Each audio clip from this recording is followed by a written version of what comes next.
Hello बच्चों, हमारा question है ACB is a smooth quarter circular path of radius r. Four forces are acting at a particle placed at A. F1 is always horizontal, F2 is always vertical, F3 is always tangential to path, or F4 is always directed from particle positions to point B. Magnitude of all forces are equal to F.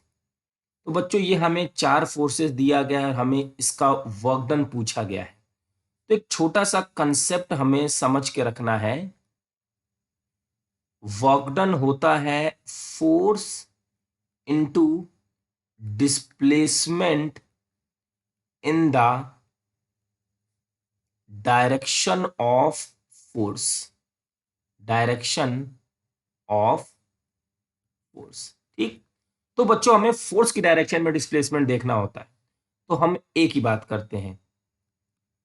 ए है हमारा work done bye F1। F1 बच्चों force ऐसे लग रहा है, क्या ये body इस डायरेक्शन में मूव कर रही है? यस। तो work done is equal to force in the direction of displacement.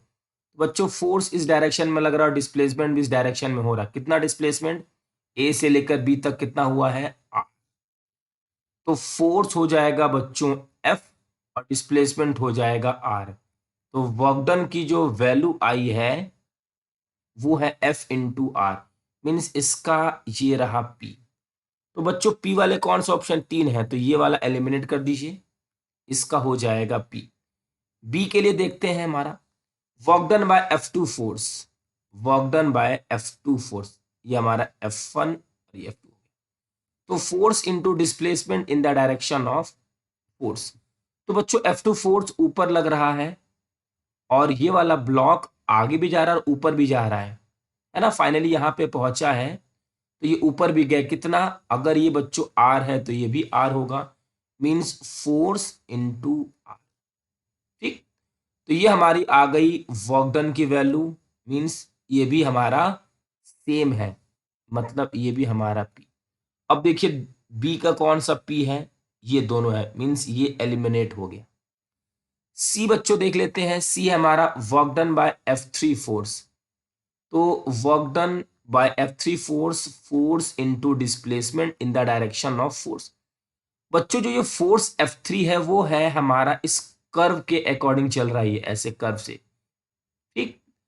तो इस कर्व का डिस्प्लेसमेंट कितना होगा? मींस अगर ये पार्टिकल यहां से ऐसे मूव करेगा तो ए से लेकर बी तक डिस्प्लेसमेंट कितना होगा?